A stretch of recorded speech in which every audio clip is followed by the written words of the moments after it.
भजन संहिता 112। यहाँ पे हमने कुछ वचनों को पढ़ा। सबसे पहले जो हेडिंग लिखी है, परमेश्वर के भक्त का आनंद। क्या लिखा है? परमेश्वर के भक्त का आनंद।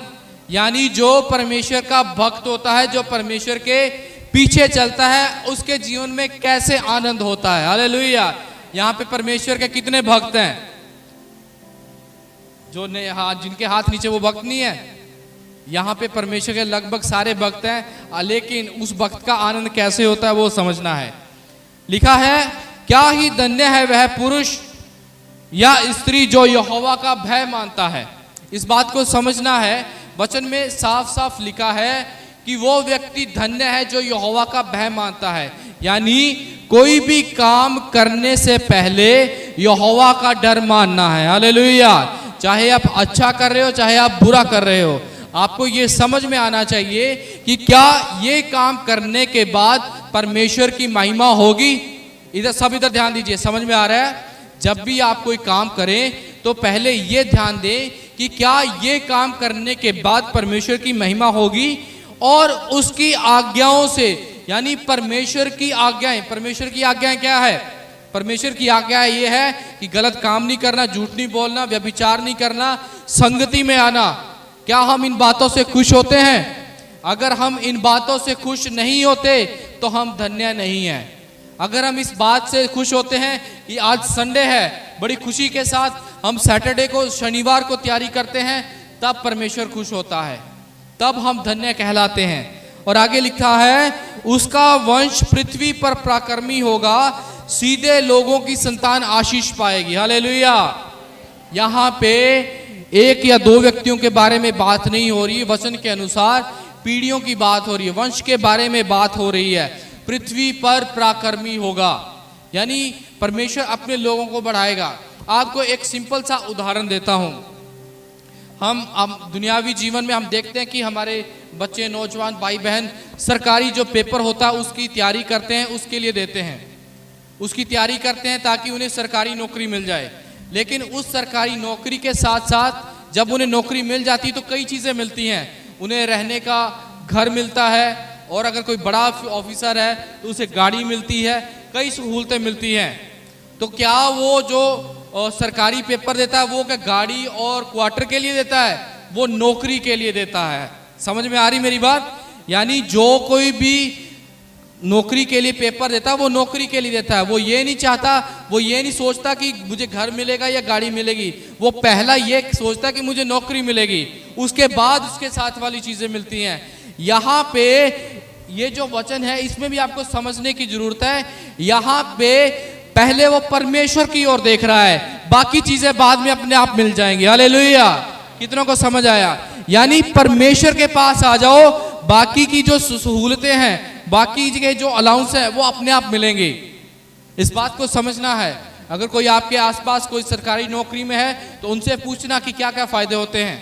आपने जब ज्वाइन किया था तो ये सोचा था कि ये जो छोटे छोटी चीजें मुझे मिलेंगी उस पर ध्यान दिया था, या जो बड़ी चीज है उस पर ध्यान दिया था?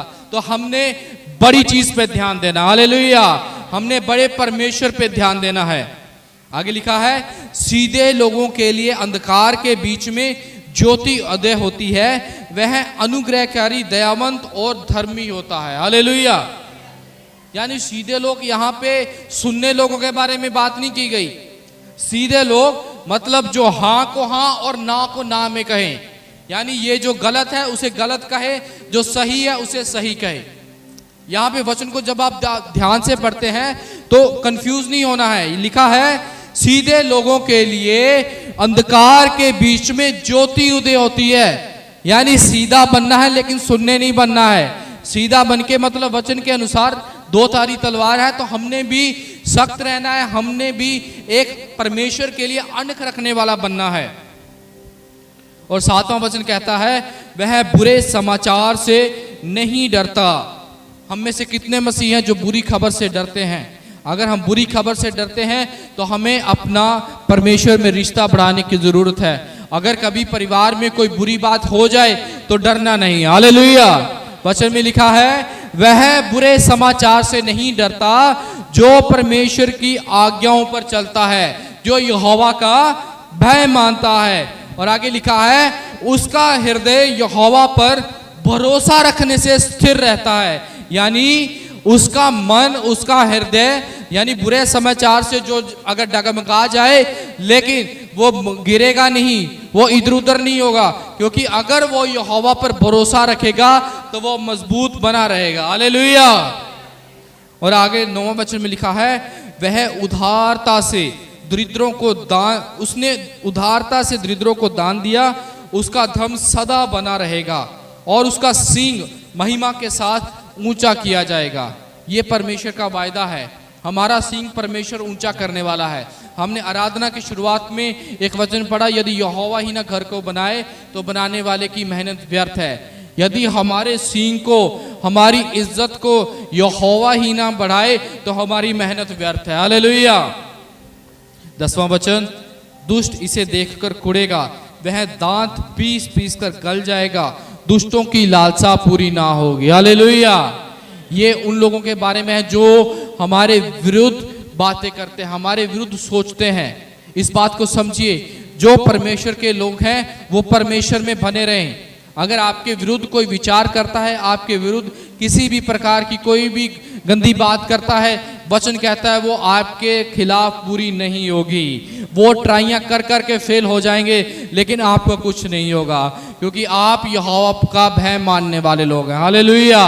कितने लोग हैं जो यहोवा का भय मानने वाले हैं? जो यहोवा का भय मानता है, जो उसकी आज्ञाओं से प्रसन्न रहता है, वह धन्य व्यक्ति है। हालेलुया।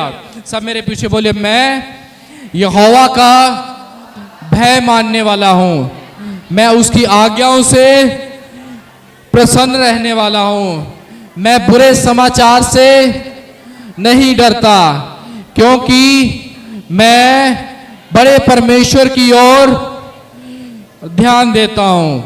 हालेलुया।